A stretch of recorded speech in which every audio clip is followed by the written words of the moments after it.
Hi friends, champions chemistry की YouTube channel में आपका स्वागत है। आज हम आप लोगों को कुछ पी ब्लॉक की कुछ क्वेश्चन बच गई थी जो अगला लेक्चर में मैं डाल नहीं पाया था। उस में से कुछ लेक्चर कुछ इस वीडियो के माध्यम से मैं डाल रहा हूँ। देख, तो सबसे पहला क्वेश्चन है जो समुद्री घास पात या दे दे जो डिकॉन प्रक्रिया के द्वारा क्लोरीन के उत्पादन को लिख, या आपको दे दे संपर्क विधि के द्वारा H2SO4 के उत्पादन को लिख। तो सबसे पहला क्वेश्चन है संपर्क विधि के द्वारा।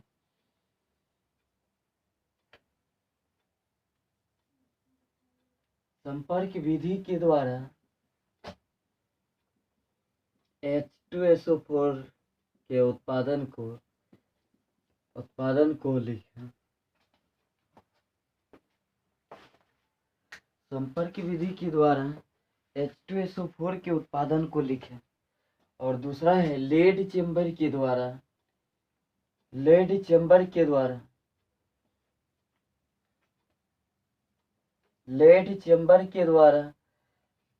सल्फ्यूरिक अम्ल के उत्पादन को लिख। और तीसरा क्वेश्चन दे देगा जो आयरन पायराइट के द्वारा सल्फ्यूरिक अम्ल के उत्पादन को लिख। अगर कह दे संपर्क विधि, कांटेक्ट विधि, या कह दे लेड चेंबर, या कह दे आपको आयरन पायराइट, सब का आंसर एक होगा। सब के द्वारा क्या कहेगा? सल्फ्यूरिक अम्ल H2SO4 के उत्पादन को लिखने। तो ध्यान में रखिएगा, इस विधि के द्वारा बनाने के लिए लेड चेंबर संपर्क विधि के द्वारा H2SO4 को बनाने के लिए सर्वप्रथम जब हम लोग स्टेप फर्स्ट लेते हैं, जब आयरन पायराइट को FeS2 इसको जब हम लोग एयर में हीट करते हैं तो ये Fe2O3 और SO2 का निर्माण करता है। आप देखिए इधर आप बताइए इसका एगो का दो, दोगो का चार, ये क्रॉस मल्टीप्लिकेशन होगा, ये एक, तो आप बताइए इसमें कितना से गुना हो जाएगा? 4 से। सल्फर कितना हो गया? 4 दूना 8, 8 से गुना 8 दूना 16, 8 दूना 16। इधर आयरन कितना 4 हो गया ना, तो इधर आयरन 2 है, 2 से गुना, तो 4 दो दूना 4, 2 3 6 8 16 6 22, 11 दूना 22।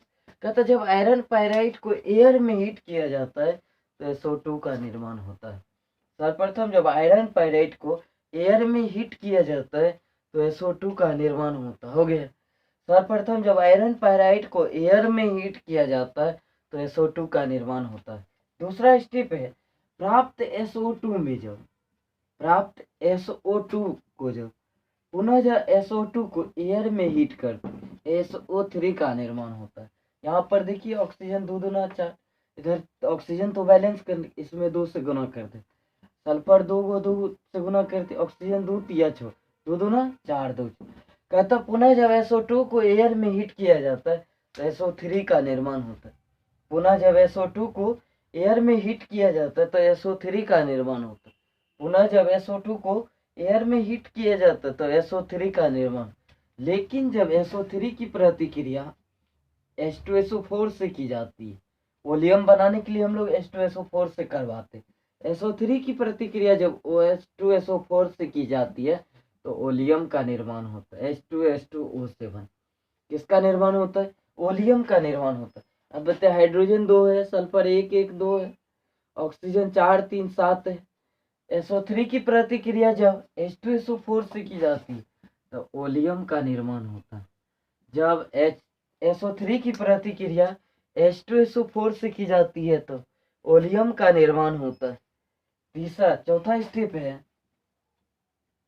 स्टेप 4 है जो SO3 जब ओलियम को H2H2O7 ओलियम को जब वाटर में डिजल्व किया जाता है H2O तो H2SO4 का निर्माण होता है। आप बताए हाइड्रोजन 2 दूना 4, 2 से गुना कर दीजिए 2, सल्फर 2 2 है, ऑक्सीजन 4 दूना 8, तो 7 1 8। कोई दिक्कत? तो कहता पुनः जब H2S ओलियम को वाटर में मिलाया जाता है तो H2SO4 का निर्माण होता है। पुनः जब ओलियम को वाटर में मिलाया जाता है तो H2SO4 का निर्माण होता है। आयरन पायराइट को एयर में हीट किए SO2 का निर्माण हुआ, पुनः SO2 को एयर में हीट किए SO3 का, SO3 को जब H2SO4 में डाला जाता है तो ओलियम का निर्माण होता है, लेकिन जब ओलियम को वाटर में मिलाया जाता है तो सल्फ्यूरिक अम्ल का निर्माण होता है। कोई दिक्कत आप लोग को? ये हो गया मेरा संपर्क विधि के द्वारा H2SO4 के उत्पादन।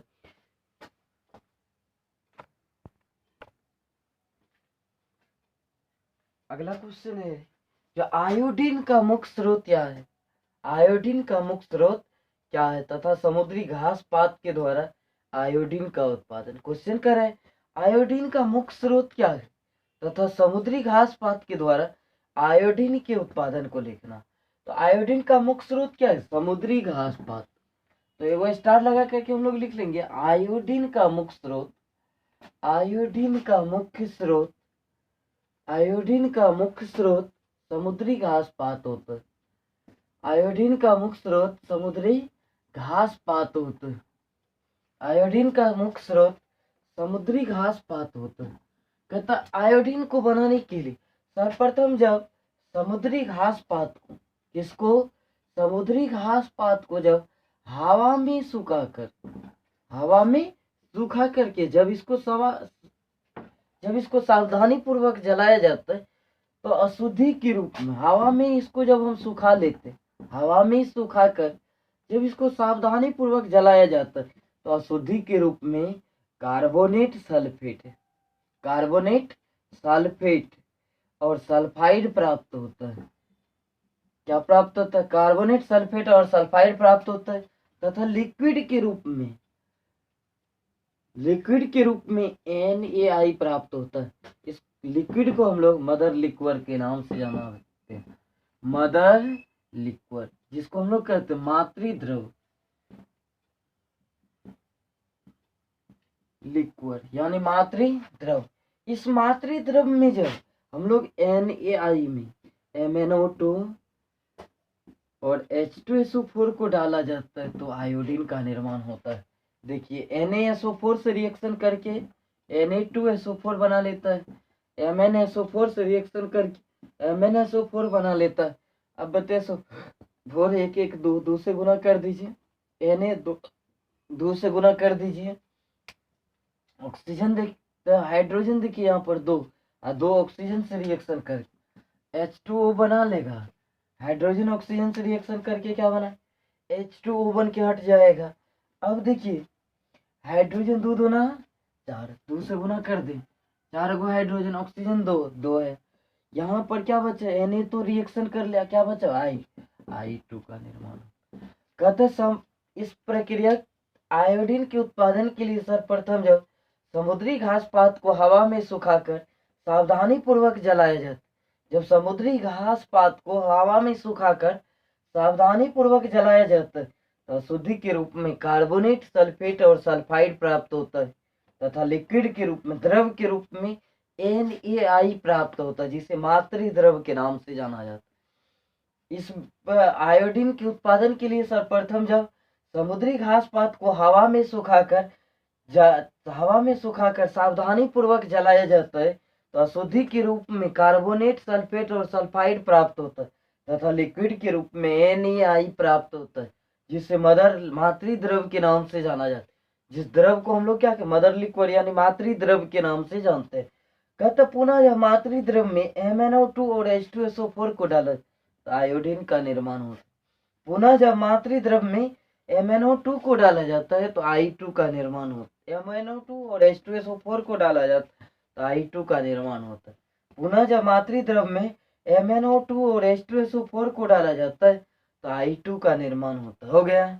कहता समुद्री घास पात को हवा में सुखाकर सावधानी पूर्वक जलाया जाता है तो अशुद्धि के रूप में कार्बोनेट सल्फेट और सल्फाइड प्राप्त होता है तथा लिक्विड के रूप में NaI प्राप्त होता है, जिसे मातृद्रव के नाम से जाना जाता है। पुनः जब मातृद्रव में MnO2 और H2SO4 को डाला जाता है तो आयोडीन का निर्माण होता है। कोई दिक्कत? आप लोग इसको, ये तो बराबर पूछता है 2 क्वेश्चन। अगला है डिकॉन प्रक्रिया के द्वारा क्लोरीन के उत्पादन को लिख। अगला क्वेश्चन है जो डिकॉन प्रक्रिया के द्वारा क्लोरीन के उत्पादन को लिख। डिकॉन प्रक्रिया के द्वारा क्लोरीन के उत्पादन को लिख। कहता है डिकॉन प्रक्रिया के द्वारा क्लोरीन के उत्पादन को लिखें। डिकॉन प्रक्रिया के द्वारा डिकॉन प्रक्रिया के द्वारा डिकॉन प्रक्रिया के द्वारा क्लोरीन के उत्पादन को लिखें। क्लोरीन के उत्पादन को लिखें। डिकॉन प्रक्रिया के द्वारा क्लोरीन के उत्पादन को लिखें। डिकॉन प्रक्रिया के द्वारा क्लोरीन के उत्पादन को लिखें। देखिए कैसे कहता, जब MnO2 की प्रतिक्रिया HCl से की जाती तो क्लोरीन का निर्माण होता। कैसे? Mn यहाँ के Cl से रिएक्शन करके MnCl2 बना लेता है। H यहाँ के O से रिएक्शन करके H2 बन के हट जाता है। आप बताइए ऑक्सीजन इधर कितना है? 2 से गुना कर दीजिए। हाइड्रोजन 2 गुना 4 से गुना होगा। और यहाँ पर हमने एक MnCl से रिएक्शन करके MnCl2, क्या बचा हो यहाँ पर? Cl2 लिख सकते Cl2। कहते जब इस डिकॉन प्रक्रिया के द्वारा क्लोरीन के उत्पादन के लिए सर्वप्रथम जब MnO2 की प्रतिक्रिया HCl से की जाती तो क्लोरीन का निर्माण होता है। डिकॉन प्रक्रिया के द्वारा क्लोरीन के उत्पादन के लिए सर्वप्रथम जब MnO2 की प्रतिक्रिया HCl से की जाती है तो क्लोरीन का निर्माण होता है। डिकॉन प्रक्रिया के द्वारा क्लोरीन के उत्पादन के लिए सर्वप्रथम जब MnO2 की प्रतिक्रिया HCl से की जाती है तो क्लोरीन का निर्माण होता है। डिकॉन प्रक्रिया के द्वारा क्लोरीन के उत्पादन के लिए सर्वप्रथम जब MnO2 की प्रतिक्रिया HCl से की जाती है तो क्लोरीन का निर्माण होता है। कोई दिक्कत? आप लोग को इस वीडियो में मात्र यही तक। अगला वीडियो में हम लोग फिर से 12